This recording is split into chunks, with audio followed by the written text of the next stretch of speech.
A police parade was held at the AD Nagar Police Ground to mark Tripura Police Week, attended by Chief Minister Professor Dr. Manik Shah, DGP Anurag Dhankar, the Home Secretary and other officials. Addressing the gathering, the Chief Minister stated that the state's law and order situation remains satisfactory. Compared to 2024, crime in 2025 decreased by 8.30%. Total registered cases dropped from 4,033 in 2024 to 3,698 in 2025. Tripura ranks lowest among 28 states in property-related crime.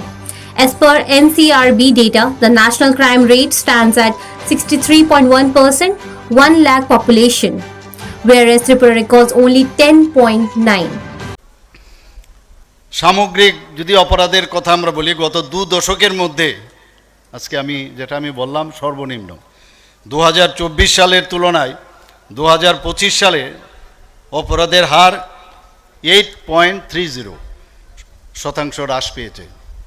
2024 সালে মামলার সংখ্যা ছিল 4033টি, যেখানে 2025 সালে মামলার সংখ্যা কমে গিয়ে 3698টি হয়েছে।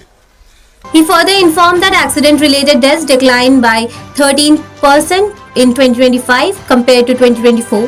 The state police is working under a zero-tolerance policy against drug. NDPS cases increased by 11.06% due to intensified action.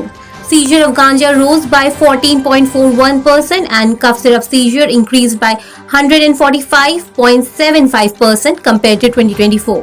In 2025, drugs worth rupees 1,641.89 crore were seized. Police arrested 576 illegal infiltrators and 102 Indian agents involved in infiltration.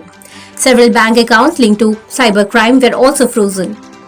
2024 সালে এত যানবাহন এখানে বৃদ্ধি পাওয়া সত্ত্বেও 2024 সালের তুলনায় 2025 সালে দুর্ঘটনার মৃত্যুর হার 13% হ্রাস পেয়েছে।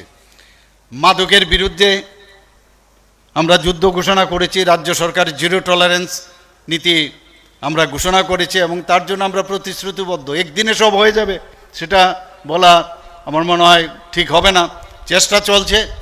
পুলিশের সক্রিয় উদ্যোগের ফলে এনডিপিএস মামলার সংখ্যা বৃদ্ধি পেয়েছে, পাশাপাশি গাঁজা, কফ সিরাপ এবং ইয়াবা ট্যাবলেট বাজেয়াপ্তের পরিমাণ বেড়েছে, গাঁজা ধ্বংসের পরিমাণও প্রায় দ্বিগুণ হয়েছে। The Chief Minister said policing is a profession of sacrifice and that the people of the state feel secure because of the force. Due to proactive policing, Tripura has maintained a peaceful environment after many years. এই সার্ভিসটাই এরকম স্যাক্রিফাইসের service সেটা, এবং আপনাদের কারণে মানুষ আজকে কিন্তু সারা ত্রিপুরার মানুষ আজকে তারা কিন্তু সুরক্ষিত। কাজে কোনো অবস্থায় আপনাদের সার্ভিসকে খাটো করে দেখার সুবিধা নেই।